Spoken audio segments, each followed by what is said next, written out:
Classics in Audiobook presents The Life of Nero by Gaius Suetonius Tranquillus, Part 2. His vices gaining strength by degrees, he laid aside his jocular amusements and all disguise, breaking out into enormous crimes without the least attempt to conceal them. His revels were prolonged from midday to midnight, while he was frequently refreshed by warm baths, and, in the summertime, by such as were cooled with snow. He often supped in public, in the Normachia, with the sluices shut, or in the Campus Martius, or the Circus Maximus, being waited upon at table by common prostitutes of the town, and Syrian strumpets and glee girls. As often as he went down the Tiber to Ostia, or coasted through the Gulf of Baiae, booths furnished as brothels and eating houses were erected along the shore and river banks, before which stood matrons, who, like bawds and hostesses, allured him to land. It was also his custom to invite himself to supper with his friends, at one of which was expended no less than 4 millions of sesterces in chaplets, and at another something more in roses. Besides the abuse of freeborn lads and the debauch of married women, he committed a rape upon Rubria, a Vestal virgin. He was upon the point of marrying Act, his freedwoman, having suborned some men of consular rank to swear that she was of royal descent. He gelded the boy Sporus, and endeavored to transform him into a woman. He even went so far as to marry him, with all the usual formalities of a marriage settlement, the rose-colored nuptial veil, and a numerous company at the wedding.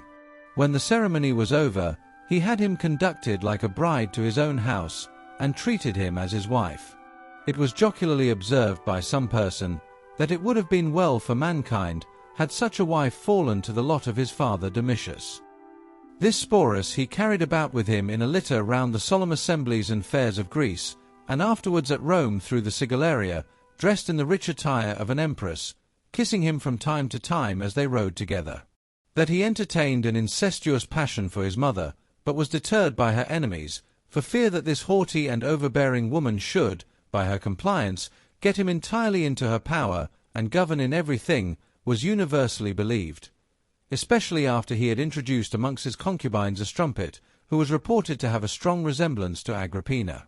He prostituted his own chastity to such a degree, that after he had defiled every part of his person with some unnatural pollution, he at last invented an extraordinary kind of diversion, which was, to be let out of a den in the arena, covered with the skin of a wild beast, and then assail with violence the private parts both of men and women, while they were bound to stakes. After he had vented his furious passion upon them, he finished the play in the embraces of his freedman Doryphorus, to whom he was married in the same way that Sporus had been married to himself, imitating the cries and shrieks of young virgins when they are ravished. I have been informed from numerous sources that he firmly believed no man in the world to be chaste, or any part of his person undefiled, but that most men concealed that vice, and were cunning enough to keep it secret. To those, therefore, who frankly owned their unnatural lewdness, he forgave all other crimes. He thought there was no other use of riches and money than to squander them away profusely, regarding all those as sordid wretches who kept their expenses within due bounds, and extolling those as truly noble and generous souls who lavished away and wasted all they possessed. He praised and admired his uncle Gaius, upon no account more than for squandering in a short time the vast treasure left him by Tiberius. Accordingly, he was himself extravagant and profuse, beyond all bounds. He spent upon Tiridates 800,000 sesterces a day, a sum almost incredible, and at his departure presented him with upwards of 1,000,000. He likewise bestowed upon Menecrates the harper, and Specilus a gladiator, the estates and houses of men who had received the honour of a triumph. He enriched the usurer Cercopithecus Panarotes with estates both in town and country, and gave him a funeral in pomp and magnificence little inferior to that of princes. He never wore the same garment twice. He has been known to stake 400,000 sesterces on a throw of the dice. It was his custom to fish with a golden net, drawn by silken cords of purple and scarlet. It is said that he never travelled with less than 1,000 baggage carts, the mules being all shod with silver, and the drivers dressed in scarlet jackets of the finest Canusian cloth, with a numerous train of footmen and troops of Mazacans, with bracelets on their arms, and mounted upon horses in splendid trappings. In nothing was he more prodigal than in his buildings. He completed his palace by continuing it from the Palatine to the Esquiline Hill, calling the building at first only the Passage, but, after it was burnt down and rebuilt, the Golden House. Of its dimensions and furniture, it may be sufficient to say thus much. The porch was so high that there stood in it a colossal statue of himself 120 feet in height, and the space included in it was so ample that it had triple porticos a mile in length, and a lake like a sea, surrounded with buildings which had the appearance of a city. Within its area were corn fields, vineyards, pastures, and woods, containing a vast number of animals of various kinds, both wild and tame. In other parts it was entirely overlaid with gold, and adorned with jewels and mother of pearl. The supper rooms were vaulted, and compartments of the ceilings, inlaid with ivory, were made to revolve and scatter flowers, while they contained pipes which shed unguents upon the guests. The chief banqueting room was circular, and revolved perpetually, night and day, in imitation of the motion of the celestial bodies. The baths were supplied with water from the sea and the Albula. Upon the dedication of this magnificent house after it was finished, all he said in approval of it was, that he had now a dwelling fit for a man. He commenced making a pond for the reception of all the hot streams from Baiae, which he designed to have continued from Misenum to the Avernian lake, in a conduit enclosed in galleries, and also a canal from Avernum to Ostia, that ships might pass from one to the other without a sea voyage. The length of the proposed canal was 160 miles, and it was intended to be of breadth sufficient to permit ships with 5 banks of oars to pass each other. For the execution of these designs, he ordered all prisoners, in every part of the empire, to be brought to Italy, and that even those who were convicted of the most heinous crimes, in lieu of any other sentence, should be condemned to work at them. He was encouraged to all this wild and enormous profusion, not only by the great revenue of the empire, but by the sudden hopes given him of an immense hidden treasure, which Queen Dido, upon her flight from Tyre, had brought with her to Africa. This, a Roman knight pretended to assure him, upon good grounds, was still hid there in some deep caverns, and might with a little labour be recovered. But being disappointed in his expectations of this resource, and reduced to such difficulties, for want of money, that he was obliged to defer paying his troops, and the rewards due to the veterans, he resolved upon supplying his necessities by means of false accusations and plunder. In the first place, he ordered that if any freedman, without sufficient reason, bore the name of the family to which he belonged, the half, instead of 3/4, of his estate should be brought into the exchequer at his decease. Also that the estates of all such persons as had not in their wills been mindful of their prince should be confiscated, and that the lawyers who had drawn or dictated such wills should be liable to a fine. He ordained likewise that all words and actions, upon which any informer could ground a prosecution, should be deemed treason. He demanded an equivalent for the crowns which the cities of Greece had at any time offered him in the solemn games.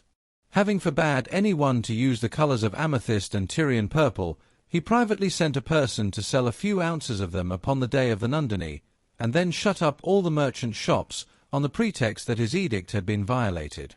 It is said that, as he was playing and singing in the theatre, observing a married lady dressed in the purple which he had prohibited, he pointed her out to his procurators, upon which she was immediately dragged out of her seat, and not only stripped of her clothes, but her property. He never nominated a person to any office without saying to him, "You know what I want, and let us take care that nobody has anything he can call his own." At last he rifled many temples of the rich offerings with which they were stored, and melted down all the gold and silver statues, and amongst them those of the Penates, which Galba afterwards restored. He began the practice of parricide and murder with Claudius himself, for although he was not the contriver of his death, he was privy to the plot. Nor did he make any secret of it, but used afterwards to commend, in a Greek proverb, mushrooms as food fit for the gods, because Claudius had been poisoned with them. He traduced his memory both by word and deed in the grossest manner, one while charging him with folly, another while with cruelty. For he used to say by way of jest that he had ceased morari amongst men, pronouncing the first syllable long, and treated as null many of his decrees and ordinances, as made by a doting old blockhead. He enclosed the place where his body was burnt with only a low wall of rough masonry. He attempted to poison Britannicus, as much out of envy because he had a sweeter voice, as from apprehension of what might ensue from the respect which the people entertained for his father's memory. He employed for this purpose a woman named Locusta, who had been a witness against some persons guilty of like practices. But the poison she gave him, working more slowly than he expected, and only causing a purge, he sent for the woman, and beat her with his own hand, charging her with administering an antidote instead of poison, and upon her alleging in excuse that she had given Britannicus but a gentle mixture in order to prevent suspicion, "Think you," said he, "that I am afraid of the Julian law?" and obliged her to prepare, in his own chamber and before his eyes, as quick and strong a dose as possible. This he tried upon a kid, but the animal lingering for 5 hours before it expired, he ordered her to go to work again, and when she had done, he gave the poison to a pig, which dying immediately, he commanded the potion to be brought into the eating-room and given to Britannicus, while he was at supper with him. The prince had no sooner tasted it than he sunk on the floor, Nero meanwhile pretending to the guests that it was only a fit of the falling sickness, to which, he said, he was subject. He buried him the following day, in a mean and hurried way, during violent storms of rain. He gave Locusta a pardon, and rewarded her with a great estate in land, placing some disciples with her, to be instructed in her trade. His mother being used to make strict inquiry into what he said or did, and to reprimand him with the freedom of a parent, he was so much offended, that he endeavoured to expose her to public resentment, by frequently pretending a resolution to quit the government and retire to Rhodes. Soon afterwards, he deprived her of all honour and power, took from her the guard of Roman and German soldiers, banished her from the palace and from his society, and persecuted her in every way he could contrive, employing persons to harass her when at Rome with lawsuits, and to disturb her in her retirement from town with the most scurrilous and abusive language, following her about by land and sea. But being terrified with her menaces and violent spirit, he resolved upon her destruction, and thrice attempted it by poison. Finding, however, that she had previously secured herself by antidotes, he contrived machinery, by which the floor over her bedchamber might be made to fall upon her while she was asleep in the night. This design miscarrying likewise, through the little caution used by those who were in the secret, his next stratagem was to construct a ship which could be easily shivered, in hopes of destroying her either by drowning, or by the deck above her cabin crushing her in its fall. Accordingly, under colour of a pretended reconciliation, he wrote her an extremely affectionate letter, inviting her to Baiae, to celebrate with him the festival of Minerva. He had given private orders to the captains of the galleys which were to attend her, to shatter to pieces the ship in which she had come, by falling foul of it, but in such manner that it might appear to be done accidentally. He prolonged the entertainment, for the more convenient opportunity of executing the plot in the night, and at her return for Baiae, instead of the old ship which had conveyed her to Baiae, he offered that which he had contrived for her destruction. He attended her to the vessel in a very cheerful mood, and, at parting with her, kissed her breasts, after which he sat up very late in the night, waiting with great anxiety to learn the issue of his project. But receiving information that everything had fallen out contrary to his wish, and that she had saved herself by swimming, not knowing what course to take, upon her freedman, Lucius Agerinus bringing word, with great joy, that she was safe and well, he privately dropped a poniard by him.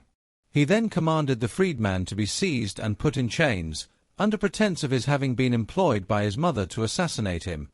at the same time ordering her to be put to death, and giving out, that, to avoid punishment for her intended crime, she had laid violent hands upon herself. Other circumstances, still more horrible, are related on good authority, as that he went to view her corpse, and handling her limbs, pointed out some blemishes, and commended other points, and that, growing thirsty during the survey, he called for drink.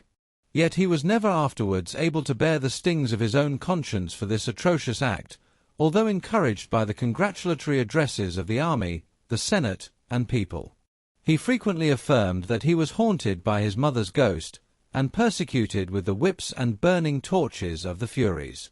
Nay, he attempted by magical rites to bring up her ghost from below, and soften her rage against him. When he was in Greece, he durst not attend the celebration of the Eleusinian mysteries, at the initiation of which impious and wicked persons are warned by the voice of the herald from approaching the rites. Besides the murder of his mother, he had been guilty of that of his aunt, for, being obliged to keep her bed in consequence of a complaint in her bowels, he paid her a visit, and she, being then advanced in years, stroking his downy chin, in the tenderness of affection, said to him, "May I but live to see the day when this is shaved for the first time, and I shall then die contented." He turned, however, to those about him, made a jest of it, saying that he would have his beard immediately taken off, and ordered the physicians to give her more violent purgatives. He seized upon her estate before she had expired, suppressing her will, that he might enjoy the whole himself. He had, besides Octavia, 2 other wives, Poppaea Sabina, whose father had borne the office of quaestor, and who had been married before to a Roman knight, and, after her, Statilia Messalina, great-granddaughter of Taurus, who was twice consul, and received the honour of a triumph. To obtain possession of her, he put to death her husband, Atticus Vestinus, who was then consul. He soon became disgusted with Octavia, and ceased from having any intercourse with her, and being censured by his friends for it, he replied, "She ought to be satisfied with having the rank and appendages of his wife." Soon afterwards, he made several attempts, but in vain, to strangle her, and then divorced her for barrenness. But the people, disapproving of the divorce, and making severe comments upon it, he also banished her. At last he put her to death, upon a charge of adultery, so impudent and false, that, when all those who were put to the torture positively denied their knowledge of it, he suborned his pedagogue, Anicetus, to affirm that he had secretly intrigued with and debauched her. He married Poppaea 12 days after the divorce of Octavia, and entertained a great affection for her, but, nevertheless, killed her with a kick which he gave her when she was big with child, and in bad health, only because she found fault with him for returning late from driving his chariot. He had by her a daughter, Claudia Augusta, who died an infant. There was no person at all connected with him who escaped his deadly and unjust cruelty. Under pretence of her being engaged in a plot against him, he put to death Antonia, Claudius's daughter, who refused to marry him after the death of Poppaea. In the same way, he destroyed all who were allied to him either by blood or marriage, amongst whom was young Aulus Plautinus. He first compelled him to submit to his unnatural lust, and then ordered him to be executed, crying out, "Let my mother bestow her kisses on my successor thus defiled," pretending that he had been his mother's paramour, and by her encouraged to aspire to the empire. His stepson, Rufinus Crispinus, Poppaea's son, though a minor, he ordered to be drowned in the sea, while he was fishing, by his own slaves, because he was reported to act frequently amongst his playfellows the part of a general or an emperor.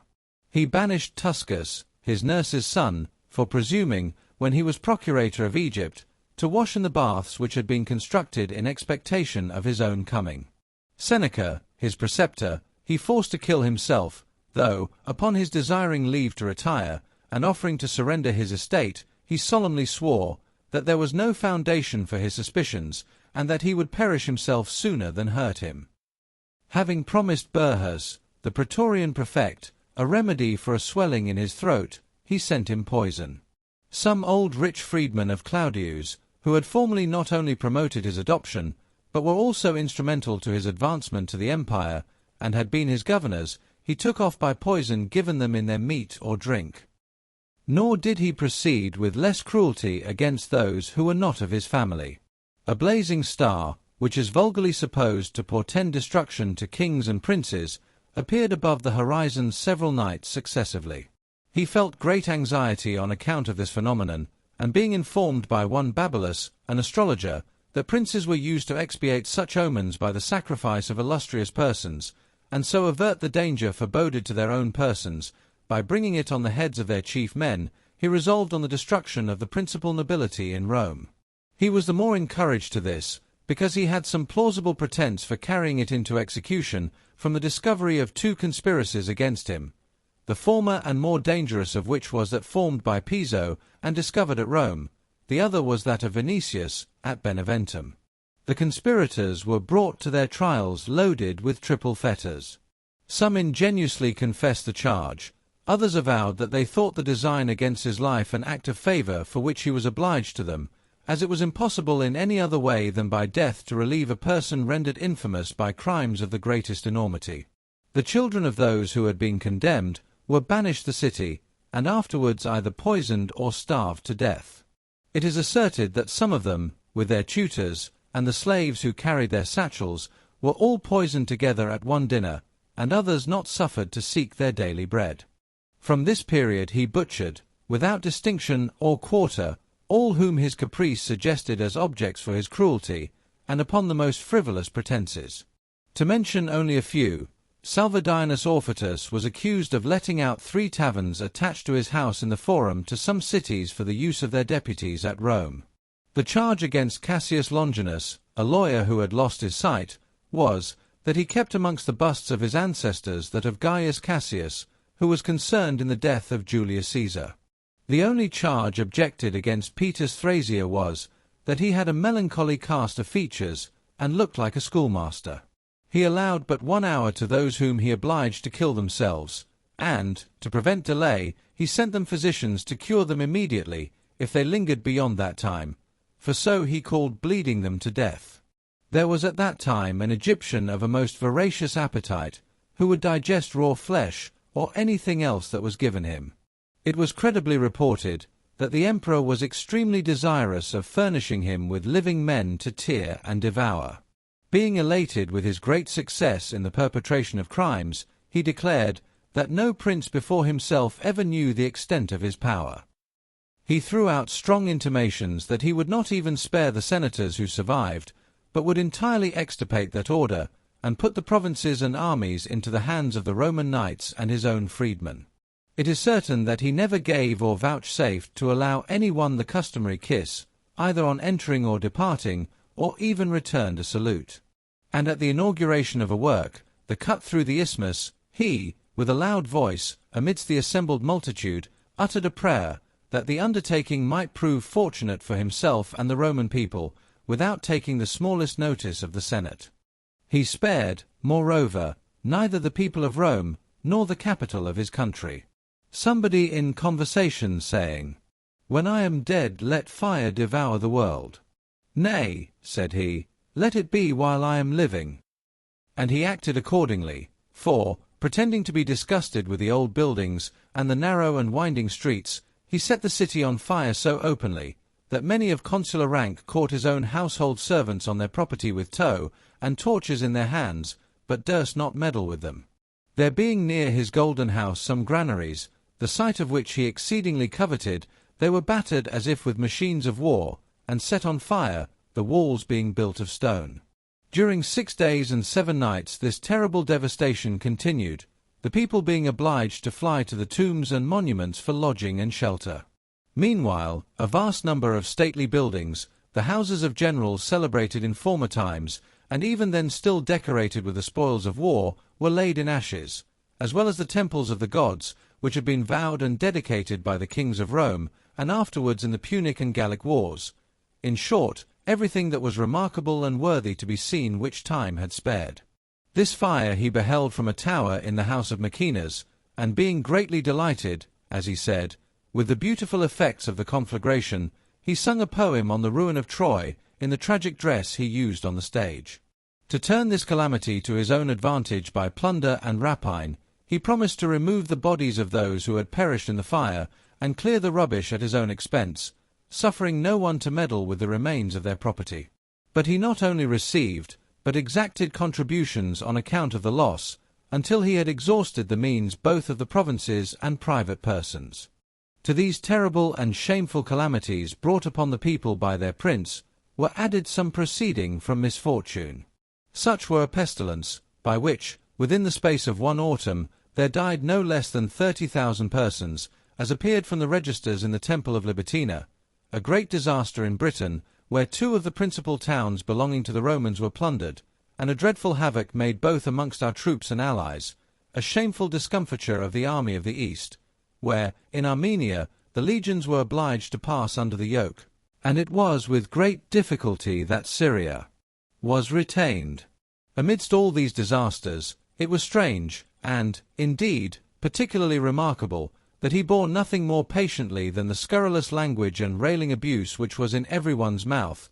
treating no class of persons with more gentleness than those who assailed him with invective and lampoons. Many things of that kind were posted up about the city, or otherwise published, both in Greek and Latin, such as these: Orestes and Alcaean, Nero too, the lustful Nero, worst of all the crew, fresh from his bridal, their own mothers slew, sprung from Aeneas, pious, wise and great. Who says that Nero is degenerate? Safe through the flames, one bore his sire, the other, to save himself, took off his loving mother. His lyre to harmony our Nero strings, his arrows o'er the plain the Parthian wings. Ours call the tuneful paean, famed in war, the other Phoebus name, the god who shoots afar. All Rome will be one house, to Veii fly. Should it not stretch to Veii, by and by? But he neither made any inquiry after the authors, nor when information was laid before the Senate against some of them, would he allow a severe sentence to be passed. Isidorus, the cynic philosopher, said to him aloud, as he was passing along the streets, "You sing the misfortunes of Nauplius well, but behave badly yourself." And Datus, a comic actor, when repeating these words in the piece, "Farewell, father, farewell, mother," mimicked the gestures of persons drinking and swimming, significantly alluding to the deaths of Claudius and Agrippina, and on uttering the last clause, "You stand this moment on the brink of Orcus," he plainly intimated his application of it to the precarious position of the Senate. Yet Nero only banished the player and philosopher from the city and Italy, either because he was insensible to shame, or from apprehension that if he discovered his vexation, still keener things might be said of him. The world, after tolerating such an emperor for little less than 14 years, at length forsook him. The Gauls, headed by Julius Vindex, who at that time governed the province as propraetor, being the first to revolt. Nero had been formerly told by astrologers that it would be his fortune to be at last deserted by all the world, and this occasioned that celebrated saying of his, "An artist can live in any country," by which he meant to offer as an excuse for his practice of music that it was not only his amusement as a prince, but might be his support when reduced to a private station. Yet some of the astrologers promised him, in his forlorn state, the rule of the East, and some in express words the kingdom of Jerusalem. But the greater part of them flattered him with assurances of his being restored to his former fortune. And being most inclined to believe the latter prediction, upon losing Britain and Armenia, he imagined he had run through all the misfortunes which the fates had decreed him. But when, upon consulting the oracle of Apollo at Delphi, he was advised to beware of the 73rd year, as if he were not to die till then, never thinking of Galba's age, he conceived such hopes, not only of living to advanced years, but of constant and singular good fortune, that having lost some things of great value by shipwreck, he scrupled not to say amongst his friends that the fishes would bring them back to him. At Naples he heard of the insurrection in Gaul, on the anniversary of the day on which he killed his mother, and bore it with so much unconcern, as to excite a suspicion that he was really glad of it, since he had now a fair opportunity of plundering those wealthy provinces by the right of war. Immediately going to the gymnasium, he witnessed the exercise of the wrestlers with the greatest delight.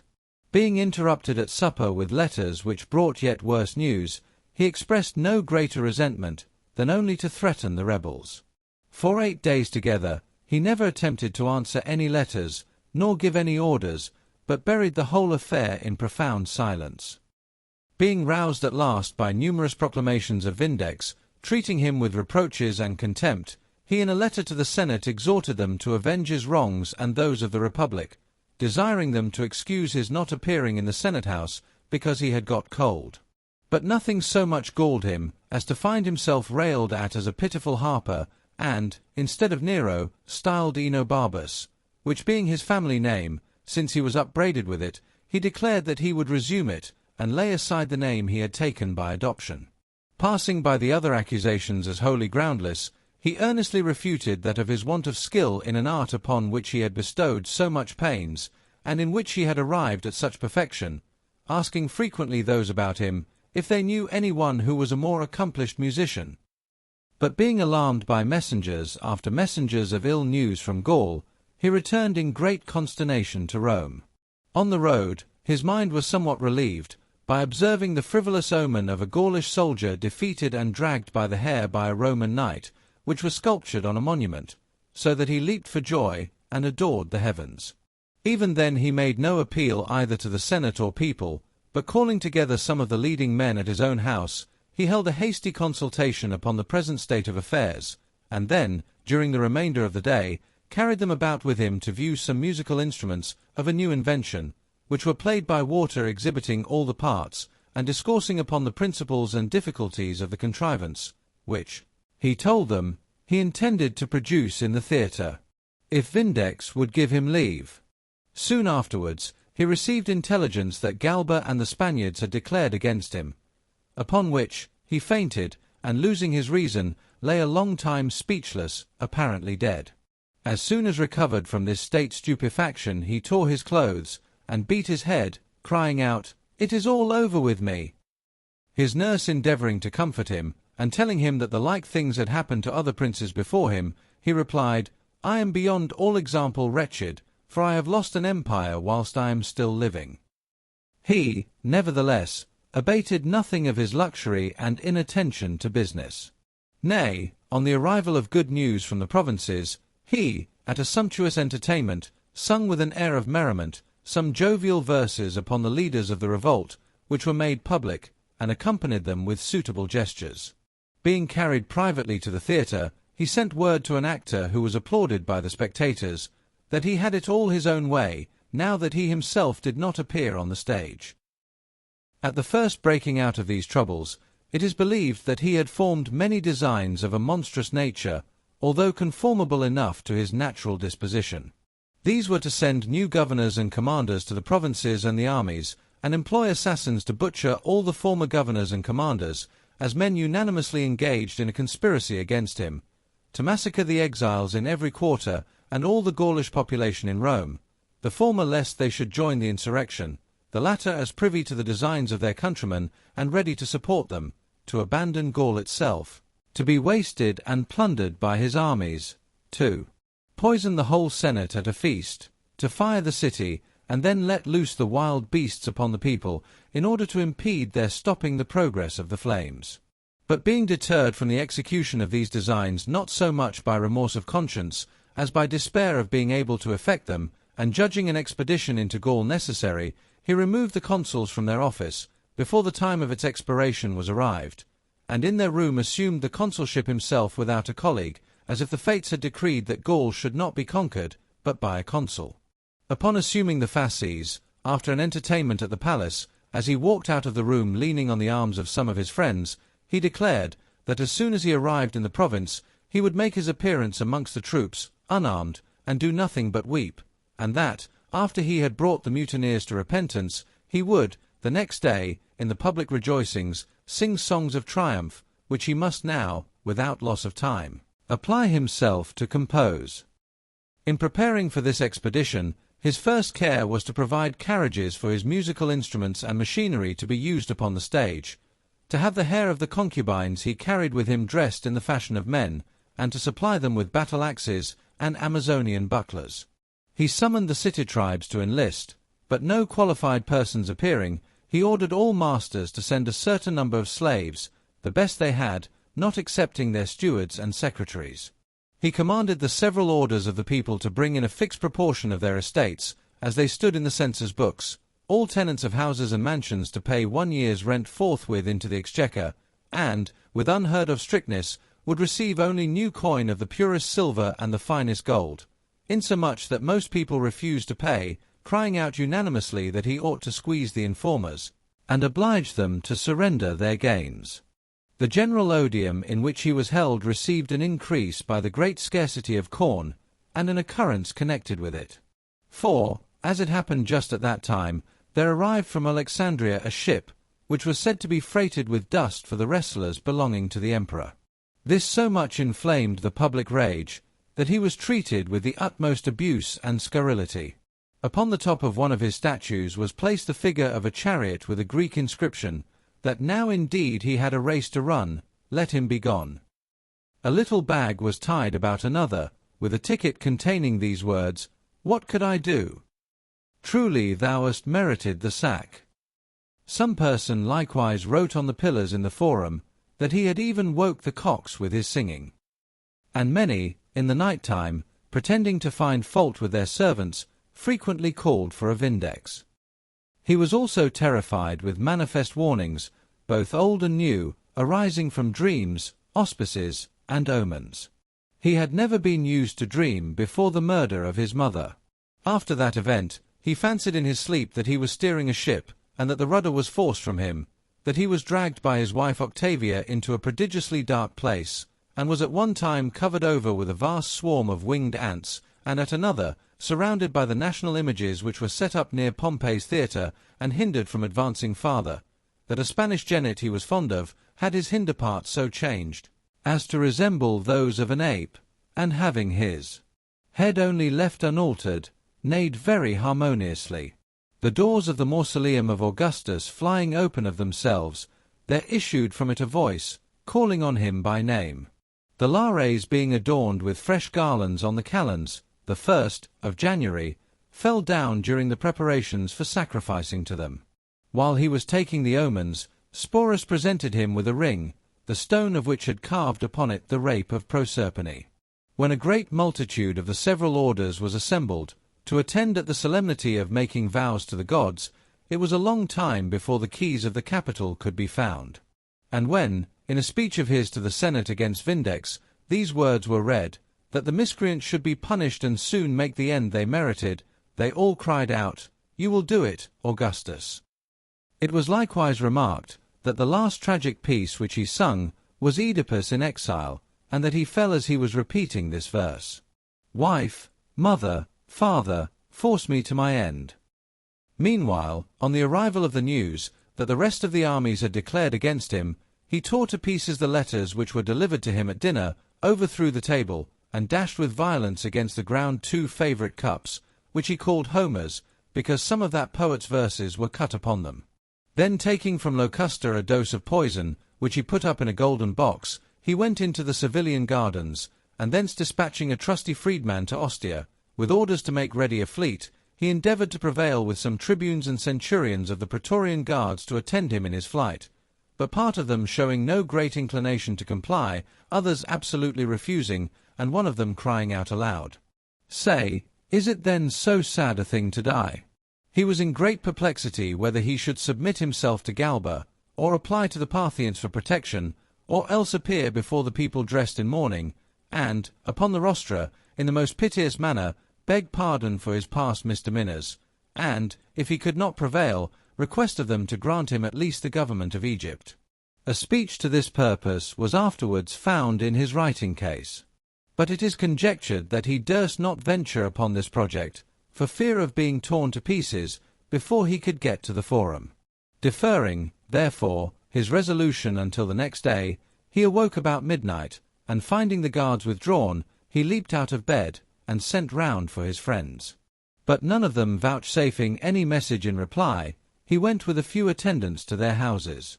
The doors being everywhere shut, and no one giving him any answer, he returned to his bedchamber, whence those who had the charge of it had all now eloped, some having gone one way, and some another, carrying off with them his bedding and box of poison.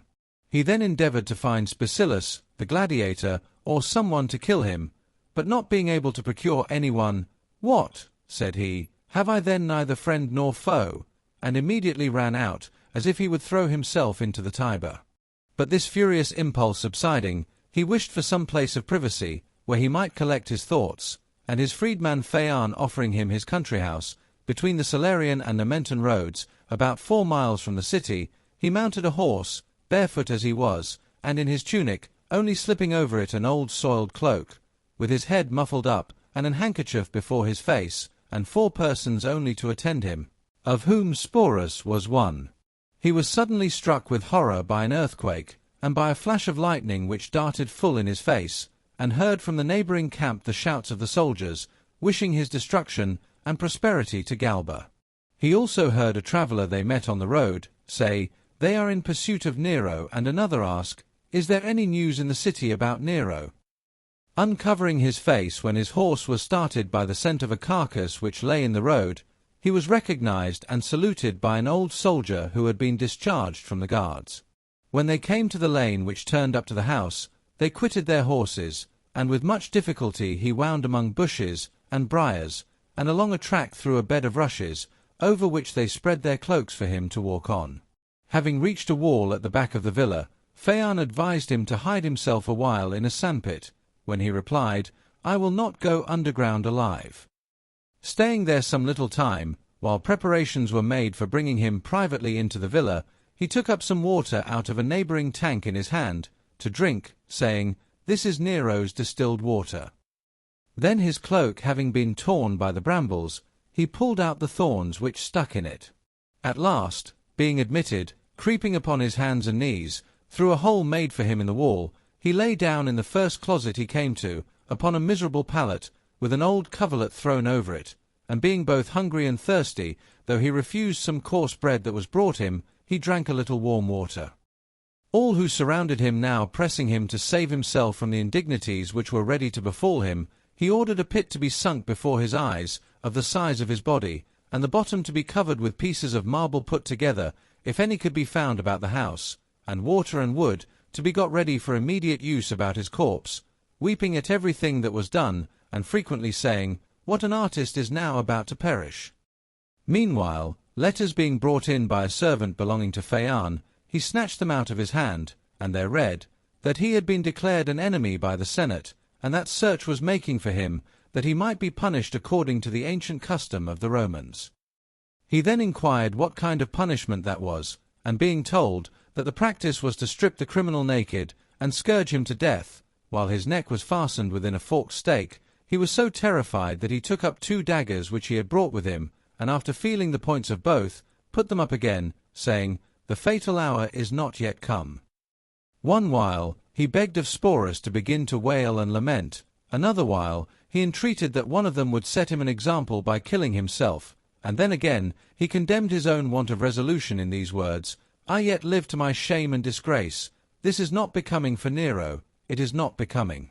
Thou oughtest in such circumstances to have a good heart. Come, then, courage, man." The horsemen who had received orders to bring him away alive were now approaching the house. As soon as he heard them coming, he uttered with a trembling voice the following verse: "The noise of swift-heeled steeds assails my ears." He drove a dagger into his throat, being assisted in the act by Epaphroditus, his secretary. A centurion bursting in just as he was half dead, and applying his cloak to the wound, pretending that he was come to his assistance, he made no other reply but this, "'Tis too late, and is this your loyalty?" Immediately after pronouncing these words, he expired, with his eyes fixed and starting out of his head, to the terror of all who beheld him. He had requested of his attendants, as the most essential favour, that they would let no one have his head, but that by all means his body might be burnt entire. And this, Icelus, Galba's freedman, granted. He had but a little before been discharged from the prison into which he had been thrown, when the disturbances first broke out. The expenses of his funeral amounted to 200,000 sesterces, the bed upon which his body was carried to the pile and burnt, being covered with the white robes, interwoven with gold, which he had worn upon the calends of January preceding. His nurses, Ecloge and Alexandra, with his concubine Act, deposited his remains in the tomb belonging to the family of the Domitii, which stands upon the top of the hill of the gardens, and is to be seen from the Campus Martius. In that monument, a coffin of porphyry, with an altar of marble of Luna over it, is enclosed by a wall built of stone brought from Thasos. In stature he was a little below the common height, his skin was foul and spotted, his hair inclined to yellow, his features were agreeable rather than handsome, his eyes grey and dull, his neck was thick, his belly prominent, his legs very slender, his constitution sound. For, though excessively luxurious in his mode of living, he had, in the course of 14 years, only 3 fits of sickness, which were so slight that he neither forbore the use of wine, nor made any alteration in his usual diet. In his dress, and the care of his person, he was so careless, that he had his hair cut in rings, one above another, and when in Achaia, he let it grow long behind, and he generally appeared in public in the loose dress which he used at table, with a handkerchief about his neck, and without either a girdle or shoes. He was instructed, when a boy, in the rudiments of almost all the liberal sciences,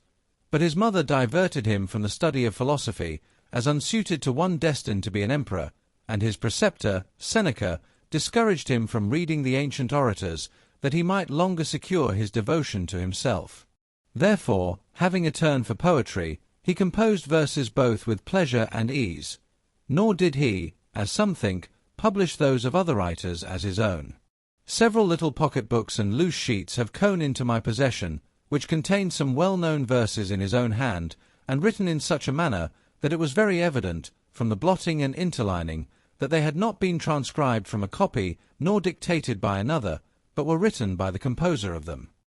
He had likewise great taste for drawing and painting, as well as for moulding statues in plaster.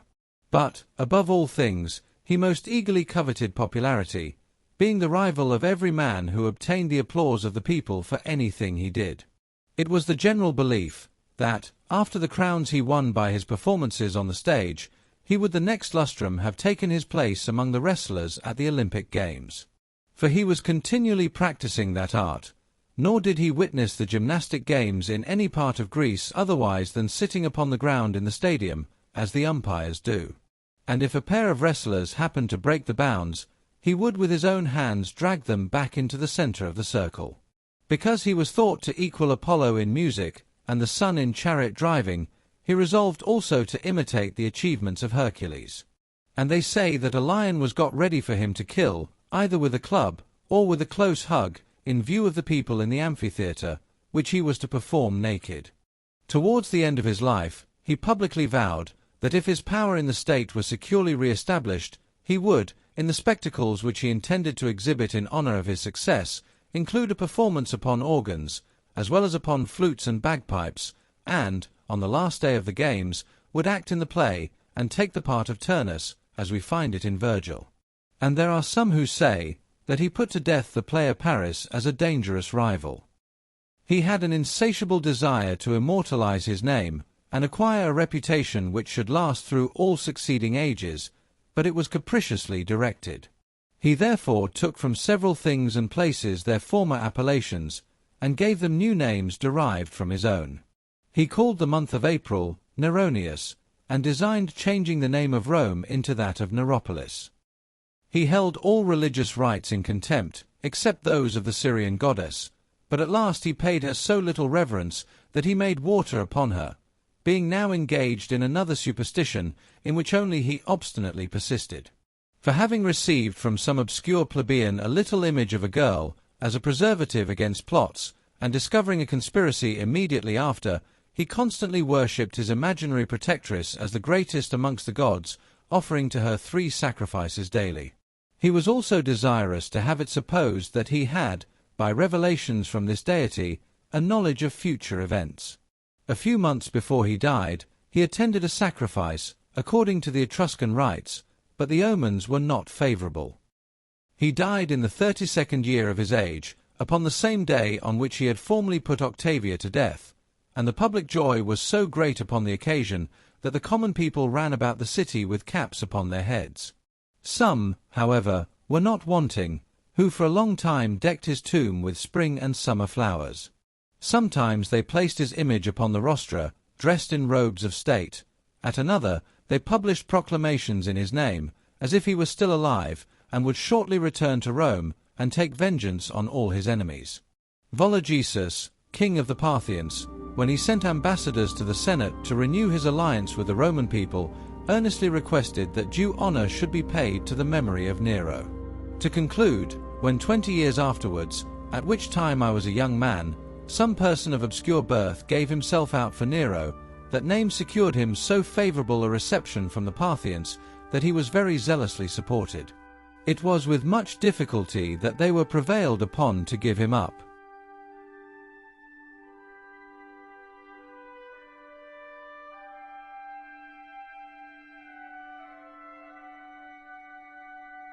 This concludes Suetonius's life of Nero. This biography is part of Classics in Audiobooks complete Suetonius's Lives of the Caesars. If you have enjoyed this audiobook, please consider supporting the channel in one or more of the following ways.